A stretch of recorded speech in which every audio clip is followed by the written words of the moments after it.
Vamos a compartir una palabrita del Señor, en el cual, hermanos, hoy voy a tener un atrevimiento. Un atrevimiento porque no tengo, hermanos, más remedio. Y me voy a explicar. En el espacio de tiempo que voy a estar, que voy a ir deprisa, ya me habéis regalado un reloj, no sea el peso de siempre. Entonces me pongo aquí este reloj para controlarme. Pero el tiempo que voy a estar, digo que es un atrevimiento, porque no me queda más remedio de tomar el tiempo para desgranar un tema. El tema que quiero hoy desgranar de parte del Señor es que la iglesia de Cristo, que es la iglesia de San Blas, la iglesia de San Blas es la iglesia de Cristo. Ay, qué gloria tiene esto. La iglesia de San Blas es la iglesia de Cristo. Ha pagado Él con su sangre. Tiene un precio que usted esté aquí. El precio lo ha pagado Él. Es de Cristo esta iglesia. Entonces, como Él ha pagado, Él tiene que presentar una iglesia sin mancha y sin arruga. Santo es el Señor.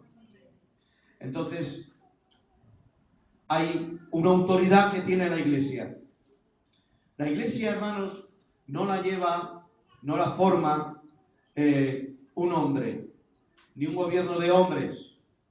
Es necesario un gobierno de hombres, por eso la Biblia ha establecido una serie de ministerios, una serie de dones que forman parte de la iglesia. Pero la iglesia, hermanos, no reposa sobre la fuerza, hermanos, de una organización, ni del intelecto de los hombres, ni, hermanos, la capacidad de los hombres, sino que la iglesia reside en una palabra. Jesús preguntó: ¿quién dicen los hombres que soy yo? Señor, unos dicen que eres Juan, otros Jeremías, o otro o alguno de los profetas. Pero vosotros, ¿quién decís que soy? Allí se hace un silencio y Pedro, iluminado por el Espíritu Santo, dice: tú eres el Cristo, el Hijo del Dios vivo. Ahora Cristo dice: bienaventurado eres Simón, hijo de Jonás, no te lo ha revelado carne ni sangre, sino mi Padre que está en el cielo. Y ahora viene: y yo también te digo que tú eres Pedro, pero sobre esta roca que soy yo, edificaré mi iglesia. La iglesia, ¿dónde está edificada? En la roca que es Cristo. Luego cada uno de nosotros como piedras vivas, luego dice San Pedro en su epístola, luego nosotros como piedras vivas edificadas sobre el fundamento. El fundamento, el pilar, para que un edificio sea inamovible, tiene que haber un buen cimiento. No es la calidad de los materiales que se va a sobreedificar. No es la calidad de las vigas, que son importantes, la calidad de las paredes, la calidad del suelo, no. Es, hermano, la seguridad que el cimiento sea un cimiento estable, sólido, sobre el que ese edificio se pueda edificar y no caiga. Entonces, ¿cuál es el fundamento de este edificio que es la iglesia? El fundamento es la roca. ¿Quién es la roca? Es Cristo el Señor. Y sobre esa roca, yo soy una piedra, tú eres otra piedrecita, la hermana es otra piedrecita, la otra hermana es otra piedrecita. Y todos, hermanos, en ese edificio forman lo que es la palabra iglesia, que significa reunión de santos. La gloria sea para Dios. Entonces, el fundamento de la iglesia es Cristo el Señor. Entonces tenemos, hermanos, un fiel fundamento y un gran fundamento que es Cristo. Y ahora dice: como yo soy el fundamento y mi iglesia tiene que estar edificada sobre mí. Por eso luego San Pablo dice: cada uno mire cómo sobreedifica. No podemos, hermanos, edificar de cualquier manera. En el edificio que es la iglesia, cada uno tiene que mirar cómo edifica. Santo es el nombre del Señor. Bueno, ahora dice el Señor: y las puertas del Hades no prevalecen contra la iglesia. No dice que la iglesia va a resistir al Hades. No, es más profundo. tiene más gloria, tiene más poder, sino que dice, las puertas del Hades no prevalecen contra la iglesia. Es decir, no es la iglesia la que está parada, la que está inerte, la que está sin vida, la que está esperando recibir ataques y ataques, como si fuéramos la estera del diablo o la estera de Satanás para recibir golpes. No, es verdad que el Señor dice, cuidado, Pedro, el diablo ha pedido zarandearos como al trigo. El enemigo va a venir a zarandearnos. El enemigo va a venir a zarandear la obra del Señor. El enemigo va a querer zarandear al creyente. Pero dice también el Señor, pero yo también he orado. Él dice, Satanás ha pedido, que es orar, orar es pedir. Es decir, que Satanás también pidió, porque no hay nada, hermanos, que acontezca de parte del diablo a tu vida y a la mía, si no es permitido por Dios. Con los ataques del enemigo tiene que darle permiso el Señor. Pero tranquilos, la Biblia dice, hermanos, que el Señor no va a permitir que el enemigo nos zarandee más de lo que podamos soportar. La gloria sea para Dios. Pero el Señor dice, pero yo también he orado para que tu fe no te falte. Y cuando te conviertas, confirmes en esa fe a tus hermanos. Quiere decir, hermanos, que la iglesia es la que avanza y es las puertas del Hades las que no prevalecen contra la iglesia. Miren, uno de mis viajes a Israel, hermanos, si Dios quiere prepararemos uno en unos meses adelante. Visitamos lo que es el Hades. Yo siempre he creído que el Hades era algo ficticio, pero existe en Israel. Está en Cesarea de Filipo. Allí en Cesarea, hermanos, allí había unos templos paganos dedicados al dios Pan. En esos edificios paganos se sacrificaban animales y también niños. Es decir, era un centro, hermanos, satánico. Era un centro diabólico. ¿Y saben dónde aconteció esta confesión? El Señor se llevó, hermanos, a los 12 a esos templos, a esa región donde había los templos del dios Pan. Los templos, hermanos, de idolatría y de sacrificio de animales. Es decir, a la puerta del Hades. Se llama puerta del Hades porque había en la montaña una cueva tan profunda, que creían, hermanos, que esa era la puerta del infierno. Y desde allí construyeron un templo. Bendito sea el nombre del Señor. ¿Y saben dónde el Señor se los lleva a los 12? Se los lleva, hermanos, a ese área. A ese área que los discípulos se pasmarían, diciendo, ¿cómo nos lleva el Señor a este lugar del Dios Pan? A este lugar donde es un lugar de templos satánicos, de idolatría. Pero no lo llevó allí, hermanos, el Señor, por supuesto, para hacer idolatría ni para hacer sacrificios humanos. No, el Señor se lo llevó allí para decirles esta palabra. Es decir, que el escenario donde el Señor le dijo, las puertas del Hades no prevalecerán contra vosotros que sois mi iglesia, era ese lugar. Y es como el padre que para quitar el miedo al niño le lleva a ese sitio donde da miedo y le dice, no tengas temor y no tengas miedo, porque yo estoy contigo. El Señor se lo llevó a ese lugar, a la puerta del Hades, para decir, veis, aquí en la puerta del Hades, yo os digo que todos los infiernos, todo es Satanás, el Hades no prevalecerán en contra de la iglesia. Es por esto, hermano, que la iglesia, lo decía el otro día, no es la que se arrincona, no es la que recibe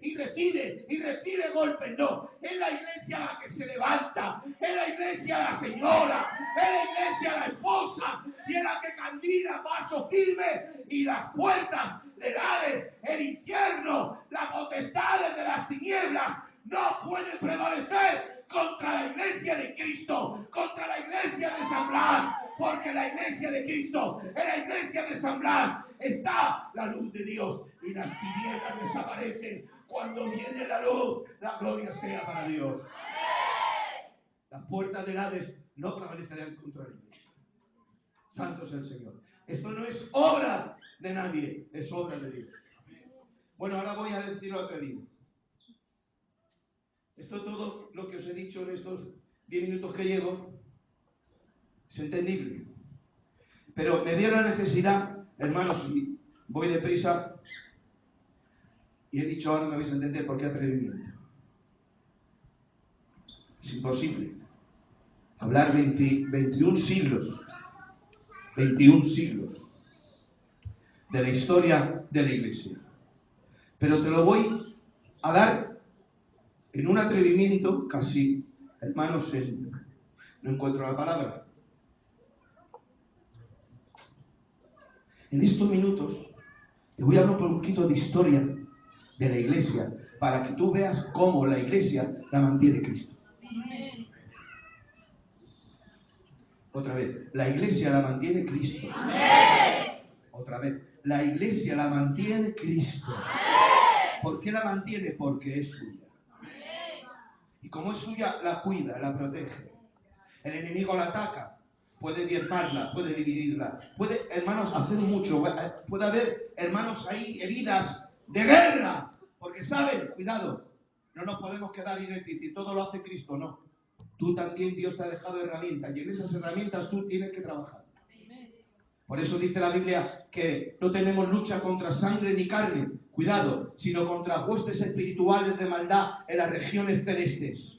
¿Y qué dice? Dice, por eso las armas de nuestra milicia no son carnales. Es decir, no tenemos espada, no tenemos metralleta, no tenemos tanques, pero ¿qué tenemos? Tenemos la oración. ¿Qué tenemos? Tenemos el ayuno. ¿Qué tenemos, hermanos? Tenemos las armas para ser fuertes en contra de esa batalla. Bendito sea el nombre del Señor. ¿Saben que se ganan las grandes batallas? En oración. Porque en la oración yo estoy adorando a Dios. Y cuando alguien adora a Dios, hermano, el diablo tiene pérdida. ¿Saben por qué? Porque lo que ha pretendido desde siempre es que él recibir adoración. Pero cuando tú estás orando, estás adorando y estás confesando la palabra, hermano, tú la dices porque en oración tú pronuncias las promesas de Dios que están en la Biblia, que están en la palabra, y en esa palabra que tú estás orando, ayunando y que estás usando también la más poderosa de todas las armas mundiales, más que la bomba H, la bomba de neutrones. Hermano, yo no entiendo de armas. ¿Sabéis, hermano? Si hay una pelea, a mí, hermano, en las piernas no se me ve, porque corro como un gato. No entiendo de armas, no entiendo de nada. Lo único que hay en mi casa es una escoba y el cuchillo con que partimos el pan. Y es esos que no son de punta, que son cuadrados y ya casi no cortan. No entiendo de armas, pero te quiero decir hoy una palabra. El arma más poderosa que tenemos en nuestra casa es la palabra de Dios. Esta arma es poderosa. ¿Por qué? Porque no es palabra de hombre, no. Hermano, la palabra de hombre tiene valor. Aquí hay hombres ancianos. Y en nuestro pueblo la palabra de un hombre tiene valor. ¿Quién la ha dicho? Pues la ha dicho este hombre. Pues esa palabra es ley. Pero hermanos, con todos los respetos, dice Dios, que Él no es hombre para que mienta, ni hijo de hombre para que se arrepienta. Su palabra es verdadera. Su palabra es verdad. Bendito sea el nombre del Señor. Tenemos esas armas. Pero mirad, el enemigo quiere destruir la iglesia. Quiere destruirla. ¿Por qué? Porque es una propiedad de Dios. Pero ya te he dicho, tenemos que estar tranquilos porque tenemos, hermanos, la roca, que es nuestro fundamento. ¿Vamos a recibir ataques? Sí, pero tenemos que estar tranquilos. ¿Por qué? Porque la iglesia está fundamentada en la roca, que es Cristo. Pero ya desde el principio, te lo voy a decir a grosso modo, voy a intentar estar media hora, no más. Así rápidamente, pido perdón porque en media hora hablarte de 21 siglos de cristianismo. Rápidamente, miren, ya en Apocalipsis había, hermanos, ya problemas, se infiltró el enemigo. En uno, hermanos, estaba la doctrina de los nicolaitas. Y dice, pero tengo contra ti que tienes allí en la iglesia la doctrina de los nicolaitas. ¿Saben cómo persiguió en el siglo I, siglo II, siglo III, hasta el siglo VI? ¿Sabes, hermanos, cómo persiguió el enemigo a la iglesia? De dos maneras. Con persecuciones desde fuera y con divisiones desde dentro. Así, hermanos, trabajó. Y desde el primer momento ya se infiltró. Y vemos en una de las 7 iglesias de Apocalipsis que se infiltra una falsa doctrina. Es la de los nicolaitas. ¿Por qué nicolaitas? Porque el fundador se llamaba Nicolás. ¿Y qué decían estos? Que con el cuerpo se podía hacer lo que se quisiera, pecar. Porque el cuerpo no intervenía en el pecado, intervenía el alma y el espíritu. Bendito sea el nombre del Señor. Y esa era una doctrina que dice Cristo. En la iglesia permitid que esté la doctrina de los nicolaitas, la cual yo aborrezco. Porque cuando se peca, hermanos, se peca con el espíritu, con el alma y con el cuerpo. Santo es el nombre del Señor. Ahora ellos decían que no, que con el cuerpo no se pecaba, que el cuerpo no peca. Bendito sea el nombre del Señor. Pero el cuerpo es, hermano, el utensilio que hace efectivo el pecado que se cría en la mente y en el alma. Bendito sea el nombre del Señor. Y ahora, hermanos, había esa falsa doctrina. Ellos también eran gnósticos. Gnósticos eran, hermanos, que ellos andaban en niveles de espiritualidad. No andaban en la palabra, no andaban, hermanos, en la doctrina de los apóstoles, sino que había niveles, hermanos, de superaciones místicas, etcétera, etcétera. Luego, hermanos, más adelante, hasta el siglo II, hasta el siglo II, hermanos, la iglesia eminente era Jerusalén. En la clasificación estaba Jerusalén, luego estaba Antioquía, luego estaba Éfeso y la última estaba Roma. Pero ya en el siglo II la clasificación cambió. Primero era Jerusalén, Antioquía, Éfeso y Roma. Pero en el siglo II, hermanos, cambió. Y la primera fue Roma, la segunda fue Éfeso, la tercera Antioquía y la cuarta Jerusalén. ¿Por qué? Porque ya desde el siglo I, en el 70 después de Cristo, hermanos, el emperador Adriano, con Tito, el general, destruye el templo de Jerusalén y lanza, hermanos, Roma, persecución contra todos los judíos. En esa época no había diferencia, hermanos, los romanos no diferenciaban a los judíos de los cristianos. No sabían, hermanos, diferenciar, no estaban muy diferenciados. Entonces ellos perseguían, hermano, a todos y no hacían diferencia. Por eso encontramos en los Hechos de los Apóstoles que levantándose una gran persecución, muchos de Jerusalén se fueron, porque Roma lanzaba persecuciones con casi todos los emperadores. Bendito sea el nombre del Señor. Y tenían persecuciones desde fuera, pero divisiones también desde dentro, falsas doctrinas. Bendito sea el nombre del Señor. Ya, hermanos, Jerusalén perdió la hegemonía porque tuvieron que salir todos los cristianos, como estamos viendo. Se puso en supremacía la iglesia de Roma. Y la iglesia de Roma intentó romper, hermano, toda conexión con las demás iglesias. Y ahí había un obispo, un pastor en Roma, el pastor de Roma del siglo II, que se llamaba Teodosio. Teodosio, hermano, dijo, bueno, yo rompo con vosotros. En Éfeso estaba un hijo espiritual de pastor de Juan el Apóstol que se llamaba Policarpo y Ireneo. Y Policarpo, hermanos, tuvo un rifirrafe con el pastor de Roma. Él era pastor de Éfeso. Y le dijo, pero Teodosio, ¿cómo quieres tú no celebrar la Pascua el día 14 del mes de abril, que es cuando nuestro Señor y los apóstoles celebraron la Pascua? Y él, como estaba en Roma, él lo tenía un poco difícil porque estaba dentro de Roma. Y en Roma, en el siglo II, ya había cristianos, pero también había paganos romanos. Y entonces Teodosio dijo, nosotros queremos romper con todo lo que sea de Israel y todo lo que sea de judaísmo. Y él dijo, bueno, está bien, porque vosotros sois gentiles y no tenéis que guardar absolutamente nada ya en el siglo II, pero tú no puedes cambiar la fecha donde todos los padres de la iglesia han celebrado la Pascua. Y él dijo, no, nosotros lo celebraremos una semana después. Y desde ahí ya vino, hermano, en Roma la Semana Santa. Por eso la Semana Santa es una semana después que se celebra la Pascua hebrea. Bendito sea el nombre del Señor. Y a partir de ese momento se rompe todo lazo con Roma. Y ahora en Roma, hermanos, se levanta un hombre que se llama Arrio. Arrio es un maestro en Roma. Y Arrio dice que Cristo es un Dios menor. Cristo dice que el Padre, Arrio dice que el Padre creó a Cristo.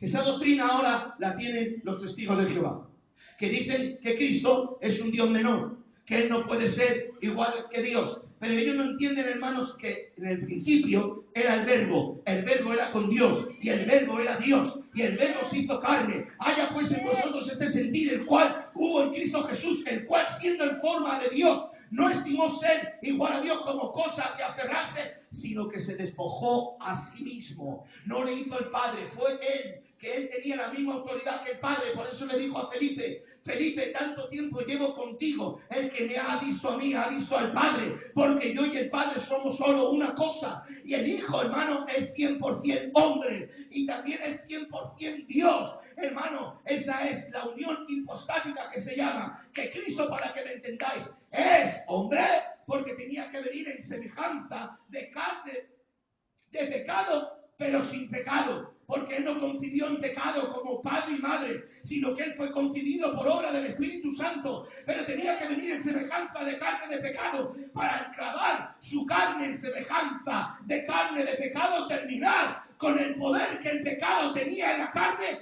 para que ya el pecado no se enseñoree más de nosotros. La gloria sea para Dios. Se levantó Arrio. Y esa doctrina no es de los testigos de Jehová, ya viene de Arrio. O sea, la doctrina de ahora no son nuevas, ya vienen de atrás. Santo es el Señor. Y la iglesia recibió golpes. En el siglo II, persecuciones, divisiones. Roma se divide de las demás iglesias. Se hacen autónomas, se hacen independientes. ¿Puedo decir una palabra? Aunque no me deis permiso, la verdad. Hay de los autónomos. Qué malo es ser autónomo. Dice la Biblia, no se enfade nadie conmigo, hay del solo. Hay, hermanos, gente tan segura de todo que no necesitan, iba a decir, ni a Dios. No necesitan a nadie. Pero la Biblia dice, hay del solo, que cuando caiga no tenga que le levante. Santo es el nombre del Señor. Tú me necesitas a mí. Y yo te necesito a ti. La Biblia dice, no dejando de reunir como algunos tienen por costumbre. Santo es el nombre del Señor. Bueno, se hicieron autónomos. Luego vino otra doctrina de otro hombre. Después de Arrio vino otro que se llamaba Marción. Marción tenía mucho dinero. Se proclamó maestro y le siguieron muchos. Porque aparte de que sabía, y ahora veremos que no sabía mucho, tenía dinero. Este Marción, hermano, se levantó y él dijo, el Antiguo Testamento no vale. No hay que predicar del Antiguo Testamento, dijo Marción. Eso está en la historia, léalo usted. No hay que leer el Antiguo Testamento. Y de nuevo, Mateo tampoco hay que leerlo, porque va dedicado a los judíos. Todo lo que sea de los judíos y de Israel hay que quitarlo. Solamente vale Lucas, Romanos y Primera de Corintios. Las demás no vale. Eso decía Marción. Pero quiero decirte en esta tarde, queridos hermanos, que la Biblia es una reunión de libros, pero cada libro está conectado con el otro. Por eso tú no puedes estudiar Apocalipsis si no te has aprendido el Génesis. No puedes entender el fin sin antes entender el principio, porque el libro de Génesis está conectado con Apocalipsis, y el Evangelio de Mateo, de Marcos, de Lucas y de Juan está conectado con Moisés, porque Cristo predicó de Moisés. Está conectado con los profetas, porque los profetas anunciaron a Cristo, y Cristo menciona a los profetas para demostrar que los profetas hablaban de Él. Por lo tanto, hermano, el Antiguo y Nuevo Testamento se dividió para entender la historia bíblica antes de Cristo y la historia bíblica después de Cristo. El Antiguo Testamento es la sombra, es los anuncios de lo que va a venir, y el Nuevo, hermano, es el cumplimiento del viejo, de lo anunciado. Pero en el concilio, hermano, primero se hizo el canon de las Escrituras, los libros que eran inspirados y los libros que no eran inspirados, y ahí hubo Antiguo y Nuevo Testamento. Pero atención, en la época de los apóstoles y de Cristo no había ni Antiguo ni Nuevo. Que había la Biblia, que había la palabra. Dice la Biblia, toda Escritura, ¿qué dice? Sabéis muchos hablar. Por eso yo me la gozo. Estoy gozando de ser pastor de San Blas. Toda Escritura es inspirada por Dios. Toda la Escritura es inspirada por Dios. Y Marción se llevó a mucha gente. Pero luego, hermanos, eso se vino a menos. Porque toda la gente que realmente quiere saber la verdad, la Biblia es la plataforma más segura. Por eso la Biblia, Cristo dice, escudriñad las Escrituras, porque ellas dan testimonio de mí, y en ellas os parece encontrar la vida eterna. ¿Tú quieres saber qué tiene Dios para tu vida? A ver, las hermanas, ¿queréis saber lo que Dios tiene para vosotras? Hermanos, ¿queréis saber lo que Dios tiene para vosotros? Escudriñar la Escritura.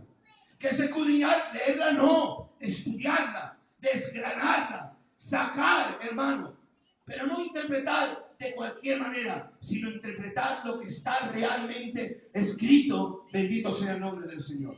Bueno, voy muy deprisa. Luego, a partir de Marción, hubo concilios en Roma.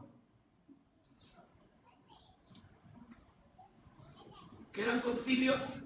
Concilio se hizo el canon, pero luego, de concilio a concilio, se empezaron, hermanos, a admitir que María tenía el poder de intercesión igual que Cristo. En el siglo I, siglo II, siglo III, hermano, no había esto. En la iglesia no se enseñaba en ninguno esto. Pero luego los concilios en Roma introdujeron a María como intercesora. Bendito sea el nombre del Señor. Hubo una gran disputa y vinieron muchos obispos. Si realmente María era la madre de Dios o María era la madre de Jesús hombre. Entonces en Roma dijeron que María era la madre de Dios. Pero hermanos, Dios no tiene madre. María fue una mujer humilde, una gran sierva de Dios, pero la propia María dice: mi alma se regocija en Dios, mi Salvador. Es decir, hermanos, que cuando recibe este mensaje del arcángel Gabriel y va a ver a su parienta Elizabeth, ella misma confiesa a María que ella necesita un Salvador. Bendito sea el nombre del Señor. Y la Biblia también dice el apóstol Pablo, hermanos, que no hay un nombre dado a los hombres en el cual podamos ser salvos, sino solamente en el nombre de Jesús de Nazaret. Luego también, hermanos, se introdujeron, por ejemplo, las bulas. Los más mayores se acordarán porque vivieron ese tiempo. Las bulas, ¿qué eran? Las bulas, por ejemplo, es que en Semana Santa no puedes comer carne. Por eso es que en Semana Santa todavía muchos gitanicos comen potaje. Porque no está bien comer carne. Pero eso viene de Roma, que prohibía comer carne. Pero si tú querías comer carne, había algo que se llamaba bula. ¿Y qué hacías? Si tú querías comer chuletillas, en Semana Santa, ibas al cura.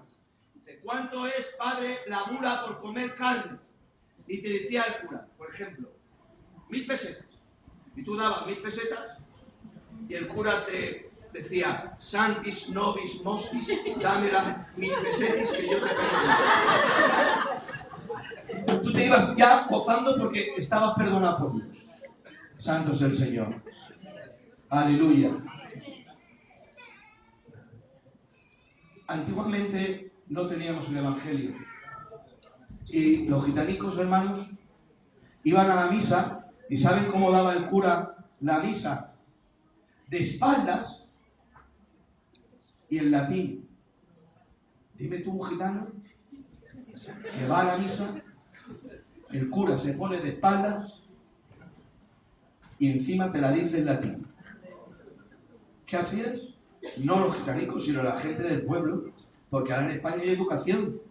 Pero hermanos, en los años 50 y 40 los señores eran muchos ignorantes porque venían de los pueblos y ahora había ignorancia en España. Ahora hay educación, pero en los años 40, casi antes de ayer, no había educación casi prácticamente, había mucho analfabetismo, no los gitanos. ¿Y ahora qué hacías tú por noción? Cuando, como lo decía el latín, y tú veías que se sentaba el cura, todo el mundo se sentaba. Se ponía de pie, todo el mundo se ponía de pie. Entonces, iban a misa por mímica. Santo es el Señor. Luego, en la fe de la ignorancia, yo me acuerdo, una abuelica que yo tenía, que creo que está en el cielo, porque tenía fe, hermanos, y Dios la juzgará, no lo sé. Creo que sí, que está en el cielo. Y era muy devota. Y a mí me operaron de pequeñito de apendicitis. Y ella, pobrecita, hizo una promesa. La promesa era ir desde su casa hasta una iglesia que hay por ahí por el centro, por la Plaza de la Cebá, que se llama Jesús el Pobre. Y ahora me acuerdo, hermano, se me ha quedado grabado. Yo con 8 años, con mi abuelita de la mano, y ella, la pobre, de rodillas por la calle. Ya llegando cerca de la iglesia, andó, hermanos, como de aquí a la glorieta. Pero la glorieta al otro lado, o sea, que había una distancia. Y ahora me acuerdo que venía mi padre. Y mi padre se puso como un loco con ella. Pero, hombre, ¿qué haces? Hijo, que he hecho la promesa. Ponte de pie. Cuando se levantó, hermanos, perdonadme, todas las rodillas, todas las piernas eran chorretes de sangre. Mi padre la curó allí, cogió unas servilletas de un bar. ¿Viste para casa? No, hijo, por lo menos, venga, voy de pie. voy de pie, pero déjame terminar la promesa. Bueno, pues se fue. Pero al subir las escaleras no lo remedió. Ella creía que pecaba si no cumplía la promesa. ¿Y qué hizo? Otra vez se puso de rodillas. Y ahora la vio el cura. Y me acuerdo cuando la vio, yo esperaba que a ella iba llorando, ya iba llorando. Yo entré a la iglesia llorando, con un sofoco. Y ahora yo creía que el cura la iba a curar. Pero ¿sabes lo que hizo el cura? No le hizo ni caso. Bendito sea el nombre del Señor. Y la iglesia, hermanos, fue metiendo todas estas cosas que os digo, a María, a los santos, las promesas, las bulas y todo esto. Bendito sea el nombre del Señor. Luego, hermanos, vino la Inquisición. Y la Inquisición, hermanos, si ahora lo de la yihad han hecho, hermanos, escabecinas y el nazismo ha hecho escabecinas, la Inquisición también los ha hecho. Bendito sea el nombre del Señor. Perseguían a brujas, perseguían a creyentes evangélicos. Todo lo que no era católico era perseguido. Todo lo que no era católico, hermano, era delincuente. Ahí, hermanos, había un señor de España, que el Señor le tenga en el aire.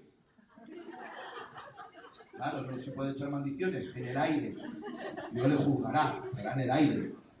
Se llamaba Torquemada. Bueno, era Torquemada. Y hermanos, perseguían a la gente. Bendito sea el nombre del Señor. Pero resuena a lo largo de la historia, y va a estar terminando, la palabra de Cristo. Las puertas del Hades no prevalecerán contra la iglesia. Eran, hermanos, momentos, hermanos, de tinieblas, momentos de oscuridad, momentos que la iglesia de Cristo no eran grandes templos, no eran grandes números, estaban escondidas, seguía estando allí porque era como Elías. Solamente he quedado yo, Señor. No te creas exclusivo, no te creas que tú eres el único que está en pie, no te creas el único que tienes carga tú por la obra, no, porque el Señor me pegará un bocinazo y me dirá: Miguel, tengo todavía 7,000 que no han doblado la rodilla ante Baal como tú. Tú no los ves, pero yo los tengo guardados, yo los tengo reservados. Y en esa época de oscuridad, de tinieblas, hermano, había en Alemania un monje agustino llamado Martín Lutero, que él se flagelaba, hermano, con látigo. Él flagelaba su carne porque el deseo de la carne estaba y se ponía en oración, pero no les suplía la necesidad. Y ellos se flagelaban, se pegaban, porque la Iglesia Católica a los monjes, hermanos, que estaban en monasterios les permitía flagelarse el cuerpo, como Teresa de Jesús y muchos otros se flagelaban grandemente. Pero, hermanos, una noche leyó en la biblioteca que el justo por la fe vivirá. Bendito sea el nombre del Señor. Que no es por las obras, hermano, no es las obras de la religión, no es las obras de la liturgia, pero hay que dejar claro que el que tiene fe, tienes obras. Cuando tienes fe, haces obras, porque la fe, hermano, no te deja estar inerte, no te deja estar parado, no. La fe te hace andar en obras que Dios ha preparado. Bendito sea el nombre del Señor. Y se levantó Martín Lutero y compuso 99 cosas en cuales la Iglesia Católica estaba pecando desde el siglo II. Ahora se va a levantar Dios respaldando un hombre desde dentro de la Iglesia Católica llamado Martín Lutero para denunciar el pecado, para denunciar la corrupción, para denunciar, hermanos, que estaban totalmente llenas de demonios. Y se levantó Martín Lutero y en la catedral de Wittenberg clavó con un cuchillo esas 99 tesis en contra de la Iglesia Católica, y todo el pueblo que leía todo eso, hermano. Y Martín Lutero empezó a predicar, empezó a hablar, empezó a predicar. Se salió de la iglesia porque él hizo un viaje a Roma y se vio la corrupción tan grande que tenían, y a partir de ese momento comienza lo que se llama la reforma. La gloria sea para Dios. Y a partir de ese momento empieza por toda Europa a resplandecer la luz de Dios, la luz de la palabra, la luz de la verdad, porque las puertas del infierno no prevalecen en contra de la iglesia. Bendito sea el nombre del Señor. Empezó por Alemania, por Holanda, por Suecia, por Inglaterra, pero España era un foco, siempre ha sido un gran foco, hermano, de tinieblas. Tenemos que orar mucho por España. Pero mirad, cuenta la historia que había un hombre español, se llamaba Julián de Encinas. Le llamaban Julianillo. Le llamaban Julianillo porque era así. pequeñito y jorobado, pero era un gran gigante de Dios. Este Julián de Encinas se fue a Ginebra y oyó predicar a Lutero, hermanos, y bajó a España. Y bajó con el Nuevo Testamento traducido al español, porque no había Biblias traducidas al español. Y decía también Roma en uno de sus concilios que el Papa es infalible. Y el Papa es el único que puede interpretar la Biblia. Santo es el nombre del Señor. Pero Julián de Encinas vino con un Nuevo Testamento en español. Y hermanos, como pudo, hizo copias. ¿Y sabe lo que hacía? Se montaba en su mulo y llenaba el mulo lleno de Nuevos Testamentos, como el que tenéis por ahí por los bancos. Y lo iban repartiendo por los pueblos y por las aldeas. Y allí, hermanos, a dos monjes también, uno llamado Cassiodoro de Reina y otro Cipriano de Varera, recibieron esa copia del Nuevo Testamento. Se lo llevó también a Ginebra, Alemania. Y allí, hermanos, ellos también fueron resplandecidos por la luz de Jesucristo. Y Cipriano de Varera y Cassiodoro de Reina fueron los que han traducido la Biblia, hermanos, de la Vulgata latina, que estaba en latín, le han traducido al español. Bendito sea el nombre del Señor, porque las puertas del infierno no prevalecerán en contra de la iglesia. Hoy pido perdón por este atrevimiento de hablar de 21 siglos de historia del cristianismo, pero te lo quiero desgranar solo con estos detalles que te estoy diciendo y ya estoy terminando, para que te des cuenta que la iglesia, hermano, tiene la autoridad de Dios, porque Él ha pagado con su sangre, y aunque recibe golpes, aunque es zarandeada, aunque el diablo lo quiere llenar de tinieblas, a su momento la luz que tiene la iglesia sigue resplandeciendo, porque Jesús dijo: vosotros sois la luz del mundo, vosotros sois la sal de la tierra. La gloria sea para Dios.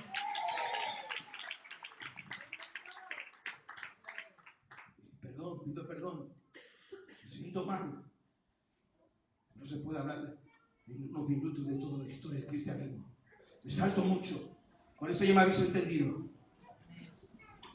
Se fueron 4 o 5 gitanos a vendimiar a Francia. Jaime, Marino, el Castro, el Lario y Emiliano. No comían y se fueron a vendimiar. Pero vendimiando en Francia había un hombre de las asambleas de Dios francés llamado Le Cosset. Y escucharon el evangelio a Le Cosset.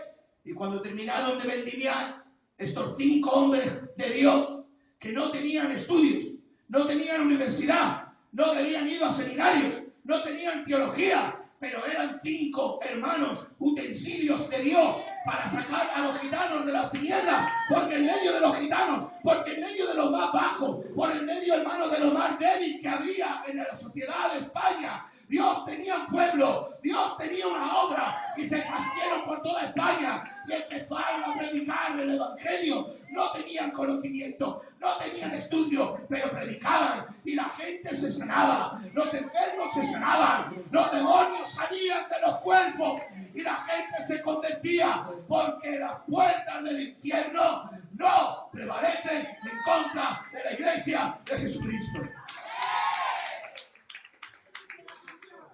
Hace unos pocos años me invitaron a Benavente unos días y estaba el Pelón, nuestro hermano Pelón, de responsable. Estuvo conmigo todo el día. Nos fuimos a comer. Yo voy a contar el testimonio que nos contó. No pudimos terminar de comer, que nos quebrantó Dios. Cuando yo era joven, dice Pelón, iba por allí, por Castilla, a predicar a las almas. Iba a un pueblo, dijo el pueblo, no me acuerdo el nombre. Y ahí empecé a levantar una obrita con 10 o 15 años. Pero se enteró el comandante de la Guardia Civil. Y vinieron los civiles y dijo: tenemos la orden de detenerle. Me llevaron al cuartelillo. Ahí estaba el jefe de la Guardia Civil. Y dijo: ¿tú eres el gitano que viene a predicar? Y él era joven, dijo: sí. Pero este se levantó, le pegó un tortazo a Pelón que le tiró de espaldas. Dice: cuando salí, vi una fuente, me limpié la sangre, Pero me volví a ir a predicar. Y me dijo el comandante, para desafiarme, si quieres seguir predicando, yo te doy permiso. Mañana, si quieres seguir predicando, te doy permiso. Pero antes te tienes que presentar aquí. O sea, al otro día fui. Y dije, vengo a decirle que voy a predicar. Le soltó otro tortazo. Así durante 4 días. Pero al 5.º día, el señor este de la Guardia Civil no se levantó, Miguel. Solamente me miró. Me miró y me gritó.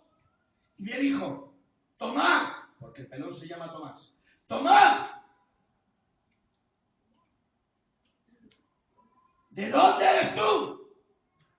¿Qué Dios predicas? Porque desde que te conozco, voy a mi casa y las paredes están llenas de sangre. Me pongo a comer y el plato hay sangre. Me acuesto en la cama y hay sangre. Dime, ¿qué Dios predicas? Y él le dijo, a Jesús de Nazaret. Y dio su sangre también por usted. Y este le dijo, vete a predicar, predícalos, pero no vengan más, no quiero verte. Bendito sea el nombre del Señor. Las puertas del infierno no prevalecen contra la iglesia de Jesucristo. La gloria sea para Dios.